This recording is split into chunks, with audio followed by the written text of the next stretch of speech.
پوری دنیا کے حالات اس طرح ہیں کہ لوگ قرآن کی بے حرمتی کر رہے ہیں، مسجدوں کی بے حرمتی کر رہے ہیں، اور پولیس پروٹیکشن میں یہ کام کیا جاتا ہے، اور کنٹری میں فریڈم اور اسپیچ کے نام پر مسلمانوں کو ٹارگٹ کیا جاتا ہے، اسلامو فوبیا پھیلایا جاتا ہے۔ کس طرح سے یہ سب مسلمانوں کو ختم کرنے کی، ان کو نیچا دکھانے کی کوششوں میں لگے رہتے ہیں، اور کئی جگہ سے ایسی ویڈیوز دیکھنے کے لیے ملتی ہے جہاں قرآن کی بے حرمتی کی جا رہی ہو یا قرآن کو جلانے کی کوشش کی جا رہی ہو، اور پولیس بھی انہیں پروٹیکٹ کرتی ہے۔ اس سے یہ پتہ چلتا ہے کہ مسلمانوں کا وقار اب اس دنیا میں نہیں رہا ہے، مسلمانوں کی کوئی حیثیت نہیں ہے، مسلمانوں کا کوئی اسٹیٹس نہیں ہے۔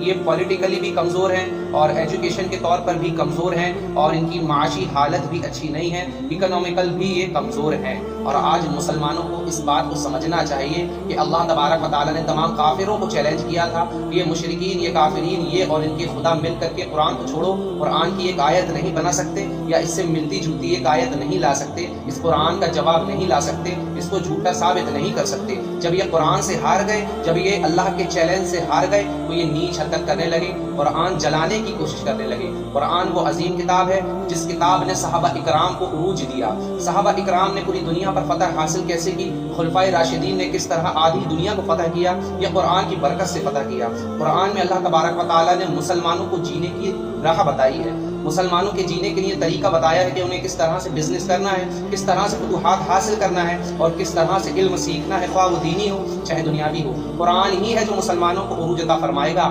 اللہ تبارک و تعالیٰ قرآن میں ارشاد فرماتا ہے کہ تم ہی غالب آؤ گے اگر مومن ہو تو۔ مومن ہونے کا مطلب یہ نہیں کہ ہمارا نام مسلمانوں والا ہے، ہمارا کلچر مسلمانوں والا ہے، اور قرآن تاکوں کی زینت بنا ہوا ہے، قرآن چھوٹے سائز میں گلے کا تعویذ بنا ہوا ہے، قرآن جھاڑ پھونک کا ذریعہ بنا ہوا ہے، قرآن صرف اور صرف ہم مردے بخشوانے کے لیے پڑھتے ہیں، نہ کہ ہدایت کے لیے، نہ کہ رہنمائی کے لیے۔ قرآن وہ دولت ہے جو مسلمانوں کو معاشی طور پر مضبوط کر سکتی ہے اور دنیا میں غالب رہنے کی طاقت عطا کر سکتی ہے۔ قرآن میں وہ علم ہے جو علم کہیں نصیب نہیں ہو سکتا، کسی کو میسر نہیں۔ سب کے پاس آج ٹوٹی پھوٹی فارم میں کتابیں ہیں، بائبل ہے ٹوٹی پھوٹی فارم میں ہے، اوریجنل نہیں ہے، انجیل نہیں ہے، تورا ہے تو وہ بھی کسی حد تک نابود ہو چکی ہے، اور بھی الہامی کتاب ہیں جو بدل دی گئی ہیں۔ ایک قرآن ہے جو سلامت ہے، اور مسلمانوں قربان جاؤ تمہارے پاس قرآن ہے، تمہارے پاس اس نبی کی تعلیم ہے جس نبی کو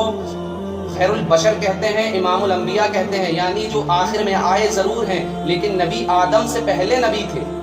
اللہ تبارک و تعالیٰ نے آپ کو آدم علیہ السلام و تسلیم کو دنیا میں بھیجنے سے پہلے، تخلیق فرمانے سے پہلے ہی ہمارے آقا کو نبی بنا دیا تھا۔ تو مسلمانوں اپنے دین کی قدر کرو، قرآن کو پڑھو، قرآن پر ریسرچ کرو، قرآن پر تحقیق کرو، مطالعہ مضبوط کرو، اور اپنے جینے کے طریقے کو قرآن کے حساب سے دیکھو کہ جیسا قرآن کہتا ہے ہم ویسا کر رہے ہیں کہ نہیں۔ اگر مسلمانوں نے قرآن پر تمام مسلمان متحد ہو گئے، تمام مسلمان قرآن پر عمل کرنے لگے، قرآن کو سمجھنے لگے، تو انشاءاللہ چاہے فرقہ واریت ہو، چاہے مسلمانوں میں اونچ نیچ ہو، چاہے شرک ہو، چاہے بدعت ہو، چاہے خرافات ہو، ان سب سے قرآن پاک کر دے گا مسلمانوں کو۔ لیکن مسلمانوں کے کچھ بھی سمجھ میں نہیں آتا، قرآن کے بارے میں انہیں کچھ علم نہیں ہے۔ کہیں قرآن جلایا جاتا ہے تو مسلمانوں کے جذبات اس طرح سے پھوٹ پھوٹ کر بہتے ہیں اور غصہ کرتے ہیں اور سر تن سے جدا کرنے کی باتیں کرتے ہیں۔ کبھی غور کیا ہے وہ قرآن کیوں جلاتے ہیں؟ وہ اس لیے جلاتے ہیں قرآن کو کیونکہ قرآن کا ان کے پاس جواب نہیں ہے، قرآن کو وہ جھوٹا ثابت کر نہیں سکتے، قرآن کے سامنے وہ ہار چکے ہیں۔